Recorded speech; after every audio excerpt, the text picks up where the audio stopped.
नमस्कार, बहुत स्वागत है आपका। आप देख रहे हैं सबसे बड़ा अखाड़ा और मैं हूं आपके साथ शिल्पा तोमर। 3 दिन पहले ही मध्य प्रदेश में शिवराज सरकार की कैबिनेट ने लव जिहाद अध्यादेश को मंजूरी दी, लेकिन इसकी शुरुआत देश के सबसे बड़े राज्य उत्तर प्रदेश से हुई थी। योगी सरकार ने इस मामले को लेकर सबसे पहले तो कानूनी जामा पहनाया। उसके बाद बीजेपी शासित राज्यों में ये मांग तेजी से उठी कि लव जिहाद को लेकर वो भी अपने प्रदेशों में कानून बनाए। अब जबकि शिवराज की सरकार में लव जिहाद कानून बन चुका है, तो क्या अगला राज्य हरियाणा होगा? उसके बाद येदियुरप्पा के कर्नाटक में भी लव जिहाद को लेकर कानून बनेगा। उसको लेकर खैर अभी इंतजार है, लेकिन इन सबके बीच एक बार फिर से इस कानून को लेकर उत्तर प्रदेश चर्चाओं में आ गया है और उसकी वजह है एक चिट्ठी। जी हां, लव जिहाद कानून रद्द करने को लेकर पूर्व सुरक्षा सलाहकार, पूर्व वित्त सलाहकार सहित 100 से ज्यादा अफसरों ने सीएम योगी को चिट्ठी लिखी। चिट्ठी लिखकर कानून पर आपत्ति जताई है। उनकी तरफ से कहा गया है कि ये कानून अल्पसंख्यकों के खिलाफ एक साजिश है और इन अफसरों की चिट्ठी से अब सवाल ये खड़ा हो गया कि आखिर कोई भी कानून किसी के लिए साजिश कैसे हो सकता है। देखना यह भी दिलचस्प होगा कि योगी सरकार की तरफ से इस चिट्ठी का क्या कुछ जवाब दिया जाता है और आज करेंगे इसी मुद्दे पर चर्चा। तो इस तरह से उत्तर प्रदेश में लव जिहाद कानून एक बार फिर से विवादों में आ गया है। 104 पूर्व नौकरशाहों की तरफ से चिट्ठी लिखे जाने के बाद माहौल काफी गर्मा गया है। ऐसे में तमाम सवाल खड़े हो रहे हैं। मसलन कोई कानून किसी के लिए साजिश कैसे हो सकता है? कट्टरता की राजनीति से कानून का क्या कनेक्शन है, यह भी अहम सवाल है। दरअसल ये सवाल इसलिए खड़ा हो रहा है क्योंकि कट्टरता की राजनीति को यहां पर कनेक्ट कानून से करने की कोशिश हो रही है। ऐसे में ये सवाल खड़ा होना लाजमी है। और एक और महत्वपूर्ण सवाल कि क्या लव जिहाद बहाना, योगी है निशाना? ये भी बहुत महत्वपूर्ण सवाल। ऐसे में इन्हीं तमाम सवालों के आज हम जवाब ढूंढेंगे। हमारे साथ एक पैनल जुड़ रहा है। पैनल का रुख करते हुए आपका तारुफ मैं करवा देती हूँ। कौन कौन से खास मेहमान इस समय हमारे साथ चर्चा में शामिल होने के लिए जुड़ रहे हैं। हमारे साथ बीजेपी प्रवक्ता दिलीप श्रीवास्तव जुड़ चुके हैं, बहुत बहुत स्वागत है सर आपका। कपिल श्रीवास्तव सपा प्रवक्ता भी हमारे साथ जुड़ चुके हैं। इसके अलावा हमारे साथ कांग्रेस प्रवक्ता अभिषेक राज भी जुड़ेंगे और थोड़ी ही देर में पूर्व आईपीएस सुब्रत त्रिपाठी भी हमारे साथ जुड़ने वाले हैं। लेकिन फिलहाल चर्चा की शुरुआत दिलीप श्रीवास्तव आपके साथ। क्या लग रहा है आपको, ये जो पूर्व नौकरशाहों का लेटर वर्ड सामने आ रहा है, ये जो बड़ा आरोप लगाया जा रहा है कि उत्तर प्रदेश के अंदर ये राजनीति हो रही है, गंदी राजनीति की, नफरत की राजनीति का केंद्र उत्तर प्रदेश बनता जा रहा है, आखिरकार क्यों? जवाब दें। शिल्पा जी, चिट्ठी गैंग के कुख्यात कारनामे और चिट्ठी गैंग ने लगातार एक तुष्टीकरण से ग्रसित होकर पुनः एक चिट्ठी लिखी है। लेकिन चिट्ठी उस समय नहीं लिखी जब भारत माता को लोगों ने डायन करने का काम किया, उनकी निंदा करनी चाहिए, उस समय चिट्ठी नहीं लिखी। सर्जिकल स्ट्राइक पे चिट्ठी नहीं लिखी, जब देश की अस्मिता पे प्रश्न चिन्ह लगाया जा रहा था तो ऐसे लोगों के खिलाफ निंदा करके भी चिट्ठी लिखनी चाहिए। एक तुष्टीकरण से ग्रसित होकर तुष्टीकरण की नीति के तहत सुनियोजित प्रयास करते हुए, चूंकि वो लोग सामने नहीं आ रहे हैं, तो इनके द्वारा एक षड्यंत्र के तहत एक चिट्ठी लिखी गई। उसका भी जवाब है। अगर आपको लगता है इस कानून में कोई खामियां हैं तो न्यायपालिका के दरवाजे आपके सामने। आप ये कहना चाह रहे हैं कि तमाम पूर्व नौकरशाहों ने ये जो चिट्ठी लिखी है, ये एक साजिश का नतीजा, षड्यंत्र के तहत ये सब लोग षड्यंत्र में शामिल है। और चिट्ठी गैंग, बिल्कुल चिट्ठी गैंग का तो कुख्यात कारनामे सबके सामने है। किस तरह से उन्होंने अपने चिट्ठियां लिखने और सीए पे जिस तरह से चिट्ठी लिखी और जिस तरह से राष्ट्र पे जब भी एक मामला होता है, एक प्रश्न चिन्ह लगाने का काम एक विचारधारा से प्रभावित होकर। चलिए ठीक है, आपके मुताबिक ये एक षड्यंत्र है बीजेपी के खिलाफ, योगी सरकार के खिलाफ पूर्व नौकरशाहों की। लेकिन जरा ये भी बता दीजिए, इलाहाबाद हाईकोर्ट ने जो टिप्पणी की थी, क्या इलाहाबाद हाईकोर्ट भी साजिश में शामिल है? क्या आप उस पर भी सवाल खड़े कर रहे हैं? न्यायपालिका देखिए ना देखिए शिल्पा जी, न्यायपालिका को इससे ना जोड़िए।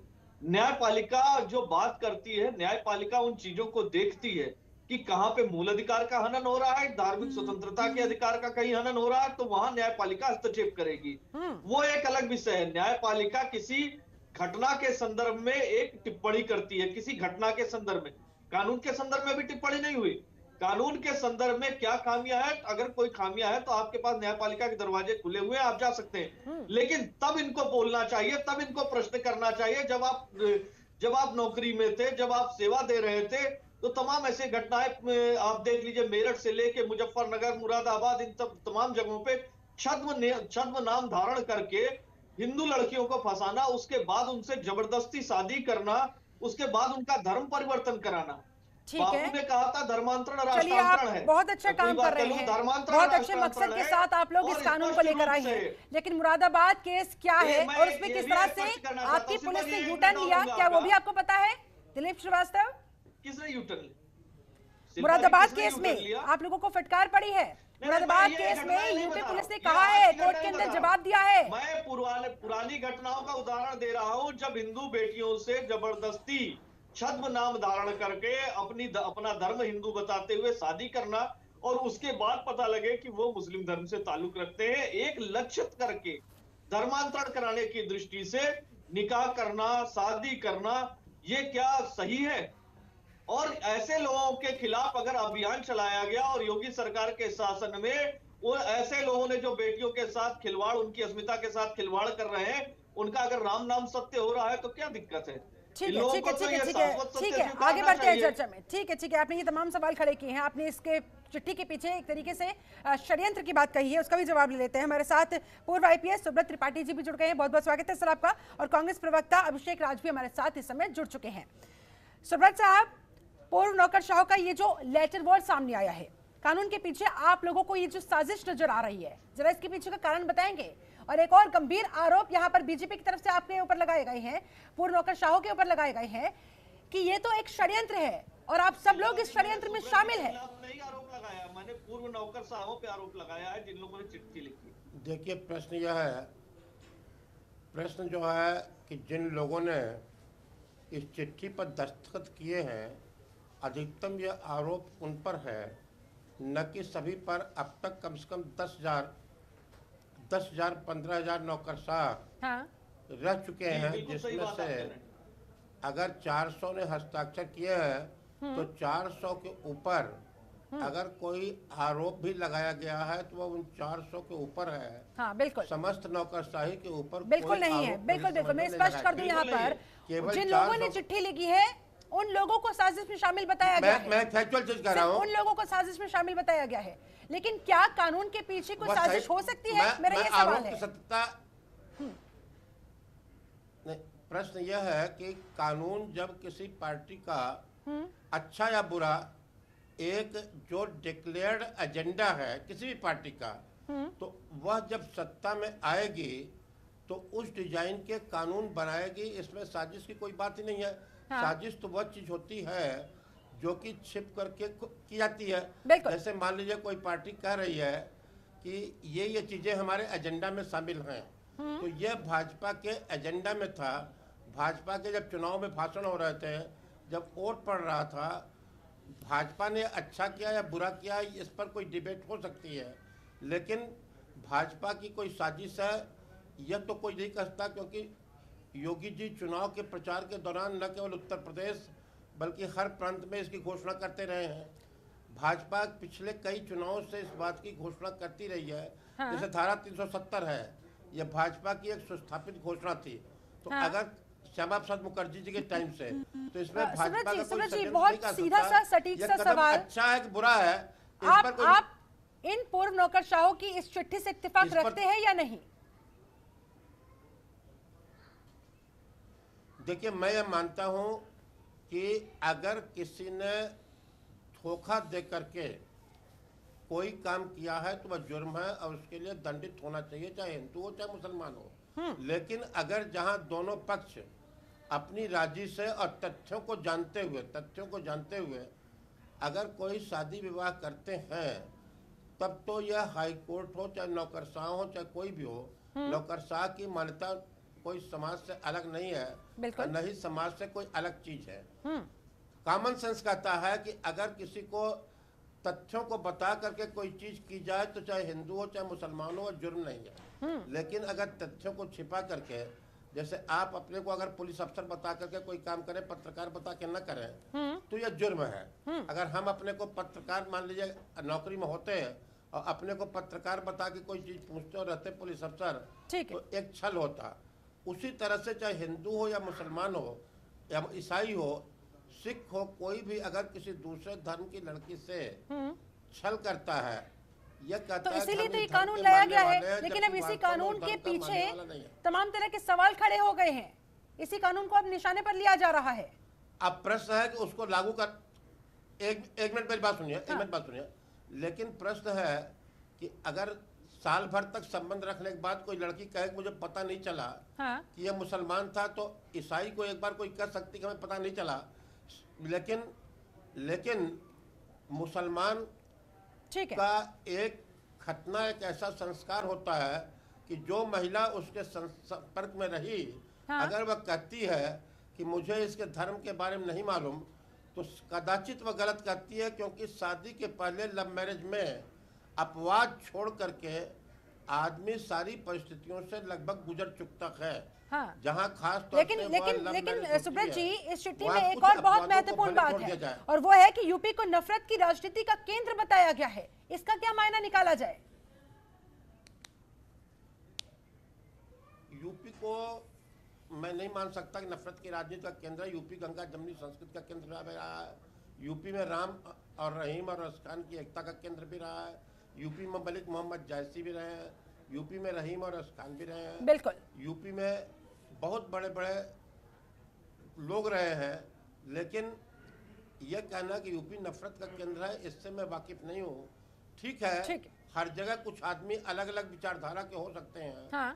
अगर किसी विशेष विचारधारा को जनता ने वोट दिया है तो उसे कानून बनाने का अधिकार है। जिसे वह कानून पसंद नहीं है वह न्यायालय में जा सकता है। वह 5 साल के बाद सरकार ठीक है। अभिषेक राज, अगर किसी को कानून पसंद नहीं है तो क्या उसे कानून के पीछे साजिश दिखाई देगी? आप लोगों का क्या स्टैंड है इस चिट्ठी पर, इस पूरे विवाद पर? देखिए ऐसा है, ये जो मुद्दा है इस पे 1 महीने पहले चर्चा हुई थी, जब उत्तर प्रदेश सरकार पे अध्यादेश लेकर आई थी। और देखिए, भारतीय जनता पार्टी की विभाजनकारी जो राजनीति है, ये उसका जीता जागता नमूना है, जिसके खिलाफ आज आवाज उठ रही है। रिटायर्ड अधिकारियों ने जिसके बारे में बातें करी हैं, पूरा देश, जब किसान आंदोलन हो रहा है, जब हमारे देश का जो अन्नदाता है वो सड़क पर बैठा हुआ है और सरकार गूंगी बहरी बनी हुई, कोई जवाब नहीं दे रही है, उन संतोषजनक ना उनके लिए कुछ कर रही है, कुछ पूंजीपतियों को, कुछ कॉर्पोरेट हाउसों को फायदा पहुंचाने के लिए कार्य कर रही है। आज इस तरीके की बात यहाँ उठती है। देखिए, ये जो कानून लेकर आई है प्रदेश सरकार उत्तर प्रदेश की, देखिए वैसे भी हमने इसका पहले विरोध किया और हमने ये भी कहा, ये बात बिल्कुल ठीक है कि कोई व्यक्ति अगर, लेकिन अभिषेक जी, ये कानून तो अल्पसंख्यकों की भलाई के लिए ही लाया गया ना। जो तमाम केसेस सामने आए थे उसके आधार पर लाया गया, प्रॉपर रिसर्च के बाद लाया गया। तो ऐसे में अब यही कानून अल्पसंख्यकों के खिलाफ कैसे हो गया? कैसे इसके पीछे साजिश हो गई? अरे बात तो सुनिए आप। बोलिए। संविधान में अगर कोई व्यक्ति धोखाधड़ी करता है तो उसके लिए से पहले से प्रावधान दिए हुए हैं, जिस पे उसके ऊपर कानूनी कार्रवाई करी जाएगी। भारतीय जनता पार्टी की सरकार उत्तर प्रदेश की इस कानून को केवल धर्म के एंगल से जोड़ने के लिए, चुनाव आने वाला है, इस तरीके की चीजें करने के लिए लेकर आई है। उसके अलावा इनकी किसी भी प्रकार की कोई मंशा नहीं है। आप मुझे बताइए, इस कानून के हिसाब से 1 महीने का नोटिस देना होगा, दोनों पक्षों में कोई हिंदू हो कोई मुसलमान हो, उनको नोटिस देना होगा, डीएम को जानकारी देनी होगी शादी करने से पहले।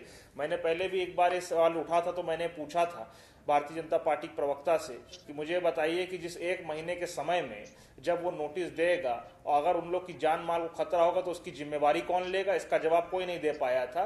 तो देखिए, कानून गलत है। हाईकोर्ट की भी टिप्पणी आपने अभी जैसे जिक्र किया, वो भी है। तो देखिए, हमारे संविधान में प्रावधान दिए हुए हैं धोखाधड़ी को लेकर, इन सारी चीजों को लेकर। अगर गलत हो रहा है तो बिल्कुल उसके ऊपर कार्रवाई करें। अगर कोई झूठ बोलता है कि मैं मुसलमान नहीं हूं, मैं हिंदू हूं, किसी लड़की को जबरन झूठे प्यार के जाल फंसाने की कोशिश करता है तो उस पर कार्रवाई करनी चाहिए। मगर हाँ, इसको जनरलाइज कर देना और सभी को उस नजर से देखना, अगर 2 अडल्ट लोग हैं, बालिग लोग हैं, चाहे वो हिंदू हो, मुसलमान हो, सिख हो, ईसाई हो, प्रेम करते हैं, शादी करना चाहते हैं, तो इसमें कोई गलत नहीं।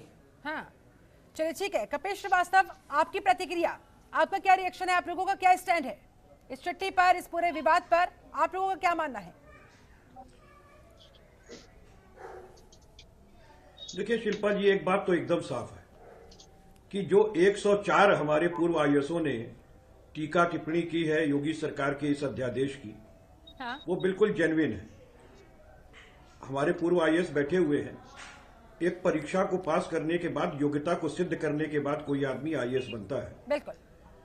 एक सामान्य प्रज्ञावान व्यक्ति तो वो कम से कम है ही, इसमें कहीं दो राय नहीं। और लॉ को कहीं ना कहीं से अप्लाई करने वाले ये व्यक्ति होते हैं आईएएस। ऐसा नहीं है कि इन्होंने लॉ ना पढ़ा। बहुत सीधी सी बात है। योगी सरकार का जो छवि है और योगी जी की जो आभा मंडल है वो कहां से जुड़ी हुई है, वो बिल्कुल सही। पूर्व आईएएस जो हमारे अभी मित्र बैठे हुए हैं जो कह रहे हैं वो बिल्कुल बात सही कह रहे हैं कि जो एजेंडा देख करके आ रहा वो तो एजेंडा अपना लागू करेगा, इसमें कोई दो राय नहीं है। भारतीय जनता पार्टी का एक एजेंडा है हिंदू मुसलमान करना, विभाजनकारी उसकी नीतियां होना और अल्पसंख्यक समाज को तंग करना, ये उसकी है, ये तो उसकी मंशा है जो कि हर बार प्रूफ होती रही है कि शमशान बनाम कब्रिस्तान कर दो, हिंदू मुसलमान कर दो, आस्था का दीप जला दो और उसके बाद छद्म राष्ट्रवाद फैला दो। तो ये सारी चीजें करते रहे। हमारे मित्र जो दिलीप श्रीवास्तव जी बैठे हैं ये खुद भी लॉ के जानकार है, ठीक है, हाई कोर्ट में प्रैक्टिस करते हैं, मैं भी ये ठीक है, ठीक है, ठीक है, दिलीप जी जवाब मैं एक चीज आपने हाथ उठाया, जल्दी से जवाब दे। तमाम अरे अभी कहा मैंने कुछ शिल्पा जी, ये कब्रिस्तान, शमशान घाट, तो ये सब चीजें आपके द्वारा पोषित की गई थी। समाजवादी पार्टी की सरकार में आपके द्वारा ये बिंदु उठाए गए थे। हिंदू बेटी भेद, मुस्लिम बेटी का भेद करने का काम तो आप लोगों ने किया था। इंटरप्ट क्यों किए? बीच में आपने इंटरप्ट क्यों किया? एक एक करके सर, एक एक करके, ठीक है। आपने जो आरोप लगाया, आपने जो सवाल खड़ा किया, आप बोलिए, मैंने मेरी बात खत्म हो गई सर, एक एक करके, ठीक है, दिलीप जी, मैंने बोला, ठीक है दिलीप जी, उनके कुछ पॉइंट्स रह गए हैं शायद, जल्दी से। बिल्कुल बोले, मैं बीच में नहीं ठीक है कपिल जी, दिया जा रहा है समय, आपको बताइए कानून पर क्या आपत्ति है, आपको बताइए। कानून पे ये आपत्ति है कि संविधान के विरुद्ध ये ऑर्डिनेंस लाया गया। अच्छा, संविधान जो है हमें धार्मिक मान्यता का भी आजादी और स्वतंत्र जीवन जीने का भी आजाद, प्राण एवं दैहिक स्वतंत्रता का, बिल्कुल, समता और समानता का देता है। लेकिन इसमें जो आप ऑर्डिनेंस लेकर के आए हैं कि अगर कोई दो धर्म के अलग अलग लोगों के द्वारा अगर शादी की जाती तो उससे पहले वो डीएम को सूचना देगा। ये किसी व्यक्ति के जीवन को जीने की जो एक हमको स्वतंत्रता मिली है उसके खिलाफ ये संवैधानिक मामला ये हाई कोर्ट में विचाराधीन है, इसकी याचिका पर ये अभी हमारे मित्र कह रहे थे इलाहाबाद पीठ में ये याचिका पड़ी हुई। उसका कारण है लिविंग रिलेशन में अगर दो एडल्ट रह रहे हैं तो वो जायज है।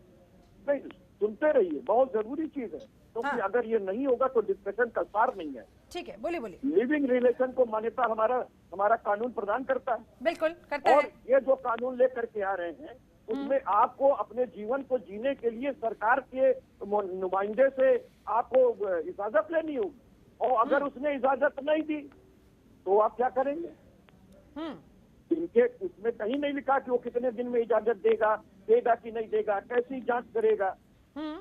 हमारे पूर्व आईएएस ने अभी बहुत सही बात कही कि कोई आदमी अगर मुसलमान पे लगाता है तो वो तो डे ऑफ बर्थ पे पता चले। उन्होंने बहुत सारगर्भित ढंग से अपनी बात कही। इन्होंने जो तमाम दलीलें दी कि ऐसे मामले सामने आ रहे थे, अगर ऐसे मामले सामने आ रहे थे तो आपके ही गृह राज्य मंत्री ने क्यों संसद के अंदर बयान दिया कि इस तरह की कोई घटना भारत के अंदर नहीं है? ठीक है कपिल जी, आपने अपनी बात रख ली है, अब जरा जवाब भी ले लीजिए। एक मिनट सर, थोड़ा जल्दी, मुझे चर्चा को आगे भी बढ़ाना है, जल्दी सर। मैं जल्दी बात रख रहा हूँ, मैं दूसरी चीज पूछ रहा हूँ। जो आईपीसी में 419(20) दिया हुआ है तो आपको दूसरा कानून लाने की क्या आवश्यकता है? और अगर आपको लाना ही है तो सेंट्रल कानून तो नहीं लेके आते जो पूरे देश पर एक जैसा लागू है, क्यों आप प्रदेश के अंदर लेकर के आना चाहते? चलिए ठीक है दिलीप श्रीवास्तव, जल्दी तमाम जो सवाल आपके ऊपर लगाए गए हैं, आरोप जो आपके ऊपर लगाए गए, एक एक करके जवाब दीजिए। मैं एक एक करके इनके उत्तर दे रहा हूँ। पहली चीज, भारत के संविधान में तीन प्रमुख चीजें हैं। संघ सूची है, राज्य सूची है, समवर्ती सूची है। राज्य सूची के अंतर्गत राज्य सरकारें अपनी चीजें रखती है और राज्य सरकार को अधिकार है कि वो कानून बना सकती है। उसमें किसी चीज पे अगर आपको लगता है तो राष्ट्रीय स्तर पे भी ये कानून आएगा।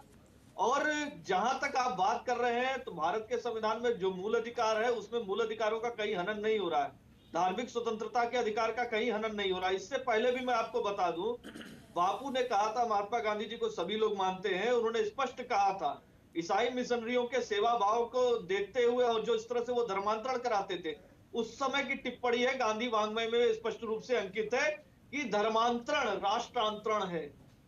इसके साथ ही कोई व्यक्ति अगर चीट कर रहा है अपनी पहचान को छिपाते हुए, अपने धर्म मजहब संप्रदाय को छिपाते हुए दूसरे किसी लड़की को एक लक्षित करके, एक धर्म विशेष की बच्ची को लक्षित करके उसका धर्मांतरण कराने की दृष्टि से अपने यहाँ के धर्माचार्यों के सहमति से उसके साथ जोर जबरदस्ती करता है और वो अपनी पहचान छिपाते हुए, ये बात सही है।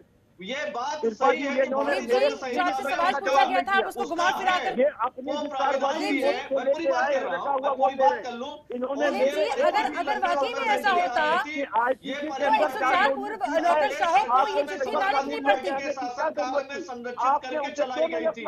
ये संरक्षित करके कठमुल्लाओं द्वारा चलाई गई थी।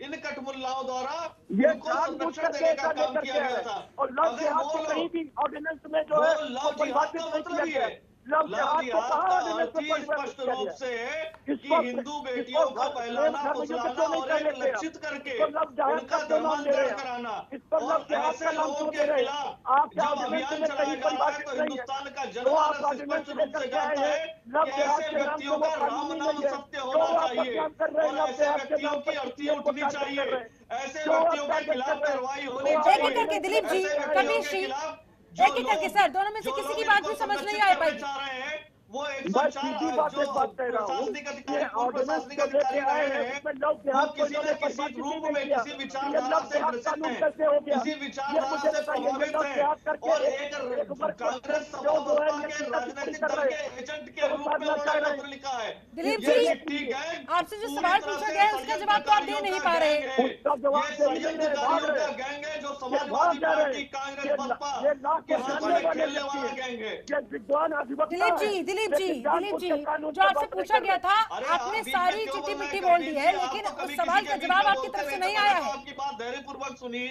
आप भी मेरी बात धैर्यपूर्वक सुन लीजिए। आप मेरी आप बातों को ठीक है, ढंग से ठीक है, उत्तर ठीक है, नहीं ठीक है। दीजिए। सुब्रत जी, लेकिन आप सुब्रत मैं जी, आपका उत्तर दे रहा हूँ, बीच में आप हल्ला और जैसे हम संस्कृति लोग ला ये जो रहे हैं। लव-जिहाद कानून लाया गया था, काफी आप जद्दोजहद के बाद, व्यक्ति हैं। सुब्रत त्रिपाठी आपसे मेरा आप सवाल है, समाजवादी काफी पार्टी जद्दोजहद के बाद ये लव-जिहाद कानून लाया गया था। हम सबने देखा है, कितनी मुश्किलों का यहाँ पर लेकिन सामना बीच में योगी सरकार को करना पड़ा था, उसके बाद इसे फिर संस्कृति के इम्प्लीमेंट साथ किया क्यों बोल रहे गया। हैं? ऐसे में आप ये पहले बताएं कि धैर्यपूर्वक इसी मेरी बात कानून को सुन लीजिए, लेकर अभी उत्तर इतना हाहाकार दीजिए। क्यों मचा हुआ है? आपको इसके पीछे का असल कारण क्या नजर आता है? सुब्रत त्रिपाठी, देखिए, सबसे बड़ा इसमें व्यवधान आया हाँ जो मेरी समझ में वो यह है हाँ कि जो कि कानून का स्पष्ट उल्लंघन यह था कि एक ही शादी में पता चला कि जो ढंग से हुई इस्लामिक कानून के हिसाब से भी अगर कोई दूसरा पक्ष मुसलमान नहीं है तो वह शादी अवैध संबंध है, वह शादी वैध विवाह नहीं है। यही बात हिंदू कानून में भी है। एक पक्ष हिंदू हो एक पक्ष मुसलमान हो तो स्पेशल मैरिज एक्ट में शादी भले हो जाए लेकिन न तो मुस्लिम लॉ में शादी हो सकती है पर्सनल लॉ में और न हिंदू पर्सनल लॉ में शादी हो सकती है।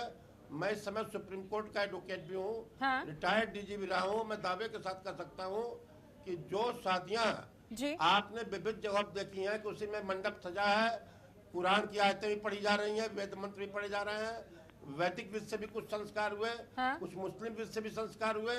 ये संस्कार ये शादियां कानून की दृष्टि में मेरी समझ में अवैध है। अवैध इसलिए है कि मुस्लिम पर्सनल लॉ के अनुसार अगर लड़का लड़की में से एक पक्ष मुसलमान पहले नहीं बना लिया गया है जी तो दोनों की एक पक्ष कन्वर्ट नहीं हुआ, दोनों एक ही जात एक ही धर्म के नहीं है तो वह शादी नहीं हो सकती है। हिंदू लॉ में भी जब तक दोनों एक पक्ष के नहीं है, एक जात एक धर्म के नहीं है, शादी नहीं हो सकती है। आज समाज वाले भी जब शादी कराते हैं तो पहले धर्म परिवर्तन कराते हैं। यह बात केवल इस्लाम पर लागू नहीं होती है। आज समाज मंदिर में जितनी शादियां मुस्लिम लड़की से मुस्लिम हुई है तो ऐसे में कुल मिलाकर त्रिपाठी जी, ऐसे में कुल मिलाकर क्या अभी भी इस कानून के अंदर बहुत सारे लूप होल्स और क्या इन्हीं लूप होल्स की वजह से अल्पसंख्यकों के लिए खतरे की स्थिति बताई जा रही है? सुब्रत त्रिपाठी, आपसे एक सवाल पूछा था मैंने, कानून में खामियों की वजह से क्या अल्पसंख्यकों के लिए इसे खतरा बताया जा रहा है? इस सवाल का जवाब अगर आप दे पाए। मेरे कहने का मतलब है कानून में खामियां अगर हैं हाँ। तो इसका उचित उपाय यह है कि इसको हाई कोर्ट में सुप्रीम कोर्ट में चैलेंज किया जाए हाँ। और वहां से पूरे कानून को या कानून के उस अंश को निरस्त कराया जाए। रही बात चिट्ठियां लिखने की, हाँ। तो अगर 400 आदमियों ने चिट्ठी लिखी और 10,000 ने चिट्ठी नहीं लिखी तो वही 400 आदमी ज्ञान और बुद्धि के स्रोत नहीं है। एक कोई आदमी हाँ। एक निश्चित टीम, सबसे बड़ी बात यह है कि एक हिंदू पर्सनल लॉ और मुस्लिम पर्सनल लॉ और स्पेशल मैरिज एक्ट इन तीनों को जो अब तक कंफ्यूज किया जाता रहा, यह समस्या उससे पैदा हुई है। एक शादी में वेद मंत्र और निकाह दोनों हो, यह दोनों के हिसाब से अवैध है। मुस्लिम पर्सनल लॉ की व्याख्या करने का अधिकार न तो किसी IAS को है, न किसी IPS को है, और न महात्मा गांधी को है, ठीक है, और न आर्य कबीर जी आपके पास सावरकर को है। हिंदू पर्सनल लॉ में स्पष्ट है कि दोनों एक धर्म के होने चाहिए। अगर दूसरे धर्म के है तो कन्वर्ट करे, वरना हिंदू पर्सनल लॉ में वेद मंत्रों से शादी नहीं हो सकती। इसी तरह मुस्लिम पर्सनल लॉ में निकाह तब तक नहीं हो सकता जब तक दोनों पक्ष मुसलमान ना हो, दूसरा पक्ष मुसलमान नहीं है तो पहले वह कन्वर्ट करे तब शादी हो। इसके अलावा शादी का तीसरा ढंग है स्पेशल मैरिज एक्ट, जिसको हम लोग कोर्ट मैरिज कहते हैं। हाँ। जो लोग जा करके मौलवी से निकाह कर लेते हैं, या आर्य समाज मंदिर में दूसरे धर्म की मुस्लिम लड़की शादी कर लेते हैं। हाँ। तो आर्य समाज में पहला काम होता है कि उनका धर्म परिवर्तन कराया जाता है। दोनों में यही होता है। इनको कंफ्यूज करके जो एक गंगा जमुनी संस्कृत कार्य चालू की, रही बात लव जिहाद सब दिन होता रहा है। ताज बेगम इसका उदाहरण है। जब कृष्ण जी के मरने के बाद भी कृष्ण से ताज बेगम ने शादी की, हाँ। उन्होंने साफ कहा कि हाँ तो मुगलानी हिंदुआनी वह रहूंगी मैं, तजे कलमा कुरान सारे गुनल गहूं मैं, कि मैं पहले उन्होंने धर्म परिवर्तन किया। हाँ। तब उन्होंने कृष्ण से शादी की ताज बेगम ने। ठीक है, एक जो सुस्थापित मान्यता को गंगा जमुनी संस्कृत की मान्यताओं के तहत तथाकथित बुद्धिजीवी, इन IAS अफसरों ने, IPS अफसरों ने, इन वकीलों ने बिना कुल मिलाकर कानून चाहे जो भी हो, कुल मिलाकर कानून चाहे जो भी हो, उसकी कमी पेशी का खामियाजा किसी को नहीं भुगतना होगा। धार्मिक कानून में, हाँ, धार्मिक कानून में उन कानूनों का खामियाजा में तो लाखों कत्लेआम तमाम जिनों में जो हो जाते हैं, और इसी स्थिति को हमें अवॉइड करना होगा। चलिए ठीक है, कपिल श्रीवास्तव कुछ कहना चाह रहे थे। कपिल जी, हम ये कहना चाह रहे थे कि देखिए, इस कानून को लागू होते ही इस तरीके से चीजें सामने आई और इसमें अपोजिट भी चीजें सामने आई, जिसमें हाईकोर्ट ने वो हस्तक्षेप करना पड़ा। हाँ। हम ये कहते हैं कि एक तो योगी जी जो कानून लेकर के आए हैं उसको आप लव जिहाद कानून कह ही नहीं सकते, इसलिए कि इस शब्दावली को ना तो उसमें परिभाषित किया गया है और ना ही इसका कहीं प्रयोग किया गया है। पूरे ऑर्डिनेंस के अंदर कहीं कोई प्रयोग नहीं। तो हम एक चीज का विरोध करते हैं कि ये किसी विशेष वर्ग को साधने के लिए इन शब्दावलियों का प्रयोग आमतौर पे भारतीय जनता पार्टी और संघ के लोग करते हैं और उसी हिसाब से प्रचार कराया जाता है। तो मैं क्यों करते हैं, ऐसा क्यों होता है?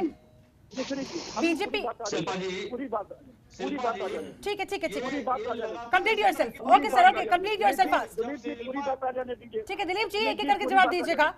ठीक है, आप लोगों की तरफ से ये टर्म पर्टिकुलरली क्यों यूज की जाती है, इसका जवाब आपसे लेंगे, लेकिन पहले एक बार कपिल जी अपनी बात पूरी कर लें। हमने गोलियां चलवाई, ये हमने कहा था कि इन्होंने कहा। कपिल जी बोले, कंप्लीट योरसेल्फ फास्ट। आपको हम इधर उधर डिबेट के नहीं जाने देंगे। कपिल जी मुद्दे पर आइए, कपिल जी जल्दी से मुद्दे पर आइए। मैं ये कह रहा हूँ हाँ। अभी जो हमारे त्रिपाठी जी, अरे भाई सुनिए, अभी जो हमारे त्रिपाठी जी कह रहे थे, इसमें सही है कि मुस्लिम पर्सनल लॉ में स्पष्ट है कि जब तक वो मुस्लिम नहीं धर्म स्वीकार करेंगे तब तक विवाह उनका मान्य नहीं होगा, वो निकाह सही नहीं। ठीक है, लेकिन हिंदू लॉ के अंदर सिर्फ सहोदर विवाह को ही नल एंड वाइड कहा गया है। हाँ। बाकी विवाहों को नहीं कहा गया है। तो अगर सप्तपदी हो रही है और अगर मंगलसूत्र पहनाया जा रहा है, सिंदूर दान हो रहा है, सप्तपदी मुख्य, इसके साथ ये पूरा है। कहीं हिंदू लॉ के अंदर ये टर्मिनोलॉजी नहीं प्रयोग की गई है। मैं अपने पद से इस्तीफा दे दूंगा अगर आप मुझे साबित करें। अब जवाब दें। शिल्पा जी, इनकी ही सरकार में कब्रिस्तान, शमशान घाट, इनके ही नेता कहते थे कि मैंने राम भक्तों पर गोलियां चलाई। तुष्टीकरण की नीति से सिमी जैसे आतंकी संगठन पे इन्होंने प्रतिबंध हटाया। आतंकवादियों के मुकदमे इन्होंने वापस। अरे इसका क्या तालमेल है? गोली आपको मालूम है? ठीक है कपिल जी, एक बार बोलने दीजिए। ठीक है, ठीक है, एक बार उनको फैक्ट्स रखते हुए उस पॉइंट पर आने दीजिए। कपिल जी थोड़ा सा समय दे दीजिए। कपिल जी सुनिए, आपने अगर कुछ सवाल पूछा है। नहीं चला सकता है, कोई मुख्यमंत्री नहीं चला सकता है, ये मजिस्ट्रेट के विवेकाधिकार पर होता है। आपने पूरे देश को दिग्भ्रमित करके रखा है। मैं विवेक को नहीं भटकने दूंगा। इन्होंने कैसे ये बात कही कि समाजवादी यहाँ पर बात समाजवादी पार्टी की नहीं हो रही, मुलायम सिंह यादव की नहीं हो रही। दिलीप श्रीवास्तव प्लीज पॉइंट पर आइए, प्लीज पॉइंट पर आइए। दिलीप श्रीवास्तव देखता है उस आधार पर चलती है। ये झूठ बोल रहे हैं, ये डिबेट को सीरियस करना चाहते हैं। सीआरपीसी पढ़े हुए व्यक्ति हैं, केवल मजिस्ट्रेट को गोली चलवाने और आदेश देने का पावर है। भारत के संविधान के तहत बनी सीआरपीसी में किसी और को पावर नहीं दिया गया। सुन लीजिए, ये एक अधिवक्ता होकर के गुमराह कर रहे हैं देश को, ये झूठ बोल रहे हैं। अरे स्वयं आप गुमराह हो रहे हैं। आप तो विद्वान व्यक्ति हैं, अपनी पार्टी में आपकी अच्छी वो है, तब भी इसके बाद दिलीप जी, तो फिर ऐसे में आपको लव जिहाद के मुद्दे पर जवाब देना चाहिए ना। आप मुलायम सिंह यादव पर क्यों पहुंच गए, समाजवादी पार्टी पर क्यों पहुंच गए, गोली चलाने पर क्यों पहुंच गए? एक बात आप ये बताएं दिलीप श्रीवास्तव। गांधी पे गोली चलाने वाले सिखाएंगे, गांधी पे गोली चलवाने वाले सिखाएंगे, महात्मा गांधी के हत्यारे हमें सिखाएंगे, और अंग्रेजों के तलवे काटने वाले सिखाएंगे क्या? दलाल सिखाएंगे क्या अंग्रेजों को? जाने अंग्रेज सिखाएंगे क्या? भारत माता की जय करके बीच में छुरा भोंकने वाले सिखाएंगे क्या? महबूबा मुफ्ती को आतंकी फंसाने वाले, उनके साथ सत्ता की मलाई चाटने वाले बताएंगे क्या? नाथूराम गोडसे के न्याय बताएंगे क्या? सर्जिकल स्ट्राइक पर प्रश्न चिन्ह आप जैसे लोग लगाते हो, आपके नेता भारत दिलीप जी प्लीज वापस एक बार फिर से ट्रैक पर आइए। दिलीप जी, कपिल जी, आप दोनों से दरख्वास्त है, जिस मुद्दे पर हम अभी समय चर्चा कर रहे हैं, प्लीज आप दोनों से दरख्वास्त है, प्लीज मुलायम सिंह यादव पर ना जाए, समाजवादी पार्टी पर मत जाए, गोली चलाने पर ना जाए। दिलीप श्रीवास्तव ये बताए कि फिर 104 पूर्व नौकरशाहों को ये जरूरत क्यों आन पड़ी, ये चिट्ठी लिखने की नौबत आ गई। दिलीप श्रीवास्तव लव जिहाद पर बात करिए, छोड़ दीजिए समाजवादी पार्टी को प्लीज। ये ऑर्डिनेंस से बात ही नहीं करना चाहते, क्योंकि ये खूब अच्छे से जाते हैं कि घर का वैधानिक ऑर्डिनेंस ये लेके आए। मुल्लाओं के इशारे पर एडवोकेसी रोक रही है, बोलिए कि एडवोकेसी रोक रही है, एडवोकेसी रोक रही है। दिलीप श्रीवास्तव, आप जनता के प्रति जवाब दे हैं, सबसे पहले आपकी जिम्मेदारी जनता के प्रति है। आप उन्हें जवाब देंगे कि कपिल श्रीवास्तव ज्यादा महत्वपूर्ण हो जाते हैं? आपको जवाब पहले जनता को देना होगा ना। और अगर ये पब्लिक प्लेटफॉर्म पर खबर आ गई है, इस तरह से आप लोगों के खिलाफ ये चिट्ठी लिखी गई है, तो उस पर पहले जवाब दीजिए। शिल्पा जी और क्या दे रहे हैं, क्या आप जानती हो कि ठीक है, एक सेकंड अभिषेक राजवीर को कुछ कहना चाह रहे हैं। अभिषेक जी कुछ कहना चाह रहे हैं। अभिषेक जी, जब आपके पास समय था उत्तर देने के लिए, तब तो आप इधर उधर की बात करते रहे। अब जरा मुझे चर्चा में बाकी लोगों को भी शामिल करना होगा। दिलीप जी लौटूंगी आपके पास, दिलीप जी लौटूंगी आपके पास। जब मैं आपको शांति से सुन रही थी, तब आपने मुद्दे पर एक पॉइंट नहीं बोला। अब अभिषेक जी का समय है, ठीक है, एक एक करके सर, एक एक करके अभिषेक जी काम मत करिए जो आपकी सरकार कर रही है केंद्र में, कि सबकी आवाज दबाने की कोशिश करी जा रही है। वो काम यहाँ टीवी चैनल डिबेट पर बैठ के मत करिए, सबको आवाज उठाने का अधिकार है। अभिषेक जी जल्दी से पॉइंट पर आइए, अभिषेक जी जल्दी से पॉइंट पर आइए प्लीज। चलेगा सबकी बातें, अभिषेक जी पॉइंट पर आइए, आपकी बात सुनी जा रही है, ठीक है, लोकतंत्र है, सबकी बात सुनेगी। केवल बोलते जाइए और मन की बात करते जाइए, बात सुनने। अभिषेक जी आपके पास कोई पॉइंट है तो प्लीज जल्दी से वो बोलिए, बात सुनने का धैर्य रखा करिए। Don't take it personally. यहाँ पे बैठ के दिलीप श्रीवास्तव जी आज महात्मा गांधी जी को कोट कर रहे हैं, जो गोडसे को अपना आदर्श मानते हैं। बताइए, वो महात्मा गांधी जी को कोट कर रहे हैं। वो आज तक ये नहीं बता पाए भारतीय जनता पार्टी के लोग कि ये गोडसे को मानते हैं कि महात्मा गांधी जी को मानते हैं। इसका जवाब तो दे नहीं पाते हैं, और बड़ी बड़ी बातें टीवी चैनल पर डिबेट बैठ के कर रहे हैं। यहाँ देश का किसान सड़कों पे बैठा हुआ है, 1-1.5 महीने के ऊपर हो गया है, उसकी पीड़ा आपको दिखाई नहीं देती है। बहन बेटियों की असमत उत्तर प्रदेश में लूटी जा रही है निरंतर, वो आपको दिखाई नहीं देता है। और आप ऐसे मुद्दों को लेकर आ रहे हैं राजनीति अपनी चमकाने के लिए, समाज में एक खाई पैदा करने के लिए। इतने वर्षों में आपने 7 साल में समाज में खाई के अलावा कुछ दिया नहीं, केवल खाई पैदा करते आए। आप जब से केंद्र में सत्ता में आए हैं, उत्तर प्रदेश में आने के बाद तो डबल इंजन की सरकार ने खाई पैदा करके सत्यानाश कर दिया पूरे प्रदेश का। आप ये नहीं बता पाते कि युवाओं को रोजगार कब देंगे, आप महिलाओं की सुरक्षा की बात नहीं कर पाते हैं। आप बात करेंगे लव जिहाद पे, इस तरीके के मुद्दे लेकर आएंगे जिनका कोई महत्व नहीं है। पहले से संविधान, ठीक है, आप दिलीप जी मुद्दों पर बात करने की बात कर रहे हैं, मैं सीधा पॉइंट पर आती हूँ। मुरादाबाद वाली खबर, मुरादाबाद का लव जिहाद मामला, बिजनौर का लव जिहाद मामला, यूपी सरकार को यूटर्न क्यों लेना पड़ा?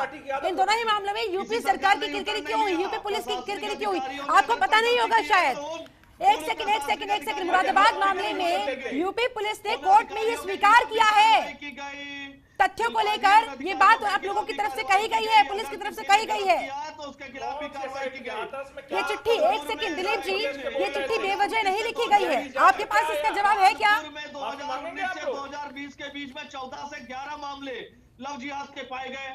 आप ये भी तो बताइए, जो मामले अन्य जगहों पे पाए जा रहे हैं उसके बारे में भी। लेकिन ठीक है, आप लोग भलाई के लिए जो कानून लाए, अगर उसका मिसयूज कहीं पर होगा तो क्या आप लोग उसे संज्ञान में नहीं लेंगे, उसे डिनाई कर देंगे कंप्लीटली? गलत कर रहा है तो उसके खिलाफ भी कार्रवाई की जा रही है।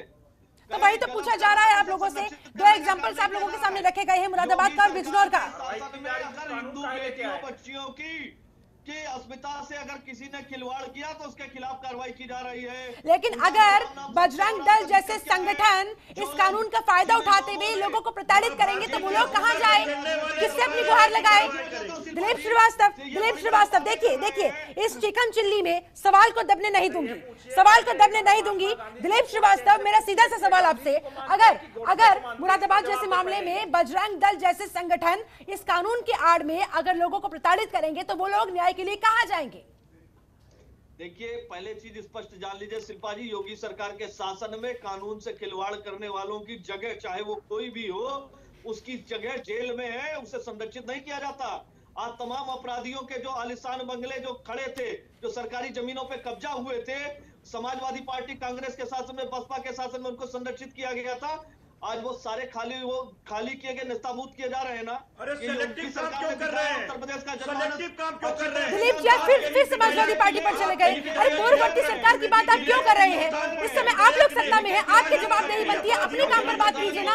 आप यहाँ पर अपना काम रखने के लिए आए हैं या फिर भारतीय जनता? एक सेकंड दिलीप जी, जातिवादी लोग हैं, आप एक जाति के लोगों को छोड़ दिए हैं, आप सेलेक्टिव होकर के काम कर रहे हैं। किसी भी, कोई भी व्यक्ति हो, कोई भी संगठन हो, कोई भी व्यक्ति हो, कोई भी संगठन हो, वो कानून से ऊपर नहीं है। अगर कानून अपने हाथ में लेगा तो उसकी जगह जेल में है, वो जेल में नहीं कराएंगे, किसी को संरक्षित नहीं किया जाएगा। सुब्रत त्रिपाठी, चलिए ठीक है सुब्रत त्रिपाठी, कोई भी कानून क्यों ना हो, कानून के ऊपर कुछ नहीं होता, मानते हैं ये बात? सुब्रत त्रिपाठी सर, प्लीज चर्चा को आगे बढ़ाने दीजिए। इस तरह से चीखने से कुछ नहीं होगा, कोई निष्कर्ष नहीं निकल पाएगा। सुब्रत त्रिपाठी, क्या आप मानते हैं कि कानून से ऊपर कुछ नहीं होता? मानते हैं ना? देखिए, लेकिन यहाँ पर इस कानून पर राजनीति हावी होती हुई क्यों नजर आ रही है? फिर सुनिए, जो सरकार चाहती है, हर कोई सरकार हो, जो उसकी मंशा होती है, पुलिस महकमा पहले से भाप लेता है। राणा की पुतली फ्री नहीं तब तक चेतक मुड़ जाता था। पुलिस महकमा वही करता है जो शासन चाहता है। हाँ। पुलिस महकमा कभी भी शासन की मंशा के खिलाफ नहीं जाता। और जब शासन चाहता है तो अयोध्या में गोली चलती है, और जब शासन चाहता है तो बाबरी मस्जिद विवादित ढांचा गिर जाता है, और एक फायरिंग नहीं होती है। वही हथियार होते हैं, वही हथियार चलाने वाले होते हैं। यही बात लव जिहाद पर लागू होती है। कानून सब दिन यही था। अभी हमारे विद्वान वक्ता बोल रहे थे कि हिंदू लॉ में दोनों पक्षों का सेम होना आवश्यक नहीं है। मैं उनसे हाथ जोड़कर प्रार्थना करूंगा कि क्या हिंदू लॉ जो आज पढ़ रहे हैं वह हिंदू पर्सनल लॉ नहीं है, वह हिंदू लॉ पार्लियामेंट का बनाया हुआ है। जैसे कि अगर मोदी जी मुस्लिम पर्सनल लॉ को संशोधित कर दें तो वह मुस्लिम पर्सनल लॉ नहीं कर सकता है, वह अल्लाह का बनाया हुआ कानून नहीं रह जाएगा, वह मोदी जी का कानून हो जाएगा। वैसे आज जो हिंदू विवाह पे एक एक्ट आ गया है, तो कुल मिलाकर ठीक है, एक करके सर, सुब्रत त्रिपाठी जी ने आप लोगों को इत्मीनान से सुना था। सर एक सेकंड, वो इम्पोर्टेंट पॉइंट रेज कर रहे हैं। Please do not interrupt, please. Hindu marriage act 1956 provide करेगा, उस पर और उसके अंदर जो चीजें हैं वही संवैधानिक होगी, वही विधिक होगी। आज जो हिंदू कानून कुछ नहीं हो सकता, वह हिंदू कानून नहीं है। आज जो हिंदू कानून पढ़ाया जा रहा है उस पर हस्ताक्षर करने से डॉक्टर राजेंद्र प्रसाद ने बना कर ऐसा है। जवाहरलाल रोज का रोज फैमिली कोर्ट को मैं एक्सरसाइज करता हूँ। आप हिंदू कानून नहीं कर सकते। मैं भी रोज का रोज फैमिली कोर्ट को एक्सरसाइज करता हूँ और हिंदू मुस्लिम लॉ को भली भांति जानता हूँ। मैं सीधी आपको एक बात कह रहा हूँ, 1956 के हिंदू मैरिज एक्ट से ही सारी चीजें गवर्न होंगी। उसके अंदर उनके अंदर परिभाषित ही व्यक्ति हिंदू माना जाएगा। हिंदू लॉ में हिंदुओं की परिभाषा भी निगेटिव दी गई है। क्या इससे आप इनकार कर देंगे? क्या इससे आप इनकार कर देंगे? मैंने भी उसी हिंदू लॉ को पढ़ा है जिस हिंदू लॉ को आप पढ़े हुए हैं। बोलने दीजिए। तो क्या उनको हम हिंदू मान लेंगे? एक मिनट में उत्तर सुनिए, सीधी सी बात है। एक सेकंड सप्तपदी का ग्रहण कपिल जी पूर्व आईपीएस जवाब देना चाह रहे हैं, जरा उन्हें कंप्लीट तो होने दीजिए सर। एक सेकंड मेरे भाई, एक सेकंड सुन लीजिए। कौन सा श्लोक है जिससे आदमी हिंदू से मुसलमान और मुसलमान से हिंदू बनता है? एक सेकंड सर, कपिल जी सुन लीजिए, बोलिए। त्रिपाठी जी बोलिए। मुझे ये बता दीजिए कि हिंदू धर्म ग्रहण करते समय कौन से श्लोक बोले अरे जाते आपने हैं? सवाल पूछा है, जवाब तो सुन लीजिए। कपिल जी, सुब्रत त्रिपाठी जल्दी से जवाब दें। ये आज समाज मंदिर में जाकर सुन लीजिए। क्रीडवंतो विश्वमार्यम एतद्देश प्रसूतस्य मंत्र बोले जाते हैं। शूद्रैव भार्या शूद्र स्यात् साच स्वाच विसंस्कृत तेज स्वाचैव राज्यस्य। यह मनुस्मृति का लफ्ज याद है। जब जिहाद सब दिन रहा है, सब दिन विजयी कौमें अपनी इच्छा को लाती रही हैं। रामचंद्र जी ने फलन लाता हो, आपने मेरी बात का जवाब नहीं दिया। स्वर्ग का राज्य मिला तो इंद्राणी के जी, साथ कम से संपर्क कम मैं आपसे उम्मीद करता हूँ कि आप भाई, मेरी बात को यही तो समस्या है, यही सबसे बड़ी समस्या है। जब जवाब नहीं होता तो फिर इधर उधर घुमाकर कुछ भी कह दिया जाता है, निष्कर्ष पे नहीं आया जाता। चलिए ठीक है। दिलीप श्रीवास्तव, मेरे पास समय की कमी है जी। अब जल्दी से आप सबका फाइनल कमेंट में चाहूंगी। दिलीप श्रीवास्तव, ऐसे में ये बताए कि मुख्यमंत्री जी को ये जो पत्र लिखा गया है इन अफसरों की तरफ से, पूर्व नौकरशाहों की तरफ से, अब इस पत्र का, इस चिट्ठी का आप लोग क्या जवाब दीजिएगा? क्या सीधा कह दीजिएगा हम इसे इग्नोर करते हैं क्योंकि ये तो एक साजिश का हिस्सा है, ये तो एक षड्यंत्र का हिस्सा है? शिल्पा जी, क्या जवाब देंगे आप लोग? पार्टी के एक कार्यकर्ता के रूप में, एक सजग नागरिक के रूप में ऐसे चिट्ठी लिखने वाले नौकरशाह एक विचारधारा से ग्रसित होकर चिट्ठी गैंग के रूप में, एक राजनीतिक दल के एजेंट के रूप में, षड्यंत्रकारी के रूप में पत्र लिख रहे हैं और उत्तर प्रदेश का जनमानस ऐसे लोगों को अच्छी तरह से जानता है। दिलीप श्रीवास्तव, जब भी देश की अस्मिता तय कैसे होगा? लोग चुप्पी साध लेते अगर आपके खिलाफ कोई भी आवाज उठाएगा तो वो एक षड्यंत्र ही है, ये तय कैसे होगा? किस बिना पर तय होगा? कौन से पैरामीटर से ऐसे? उत्तर प्रदेश के यशस्वी मुख्यमंत्री जी ने स्पष्ट रूप से उनके लिए संदेश दे रखा है कि ऐसे लोग जो लव जिहाद में शामिल हैं उनका राम नाम सत्य होगा और उनका राम नाम सत्य कानून के आधार पे होगा। लेकिन इस कानून की आड़ में अगर कोई इसे मिसयूज करेगा तो आप लोग क्या कीजिएगा? इसका जवाब भी लोगों को दे दीजिए। देखिए, न्यायपालिका के द्वार खुले हैं। अगर संवैधानिक अधिकारों का हनन हो रहा है, मूल अधिकारों का हनन हो रहा है, तो वो वहाँ अपनी बात रख सकते हैं।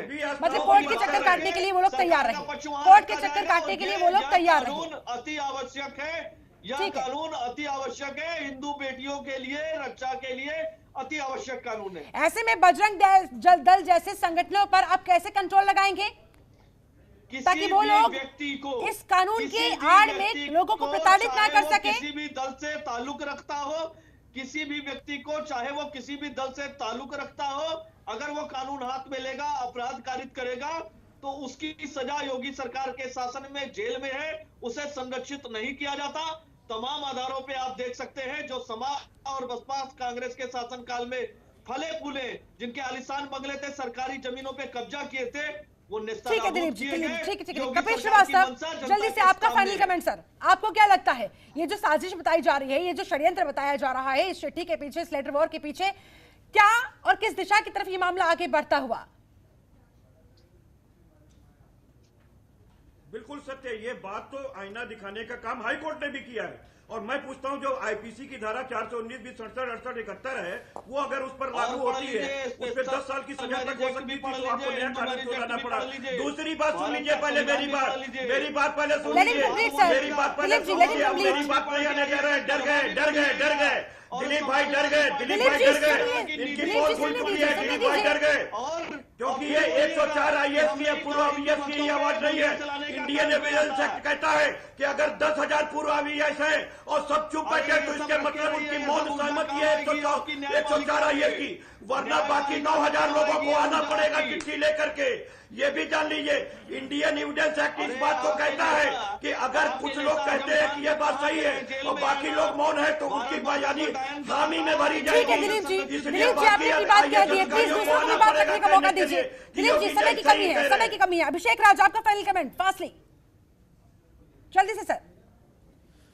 आखिर मैं दिलीप जी से पूछना चाहता हूँ, ये चिट्ठी गैंग क्या है? ये कौन से गैंग के मेंबर हैं? ये गैंग क्या होता है कि हर किसी को गैंग का नाम दे देते हैं और इस तरीके की बातें करने लगते हैं? कहीं अंतर्राष्ट्रीय हाथ बता देंगे, कहीं विदेशी हाथ बता देंगे, तमाम चीजें उल्टी सीधी बताते रहते हैं। जो मुद्दे की बात पूछी जा रही है उसका तो आप जवाब दे नहीं पा रहे हैं। आप बार आपको हाईकोर्ट हो, चाहे ये आपको आईना दिखाने का देश की जनता कोशिश करती है तो आपको सब बुरे लग जाते हैं। जो आपकी तारीफ करेगा वो बढ़िया है, जो आपकी तारीफ ना करे, जो आपको आईना दिखा गैंग जैसे शब्दों का इस्तेमाल ना करें।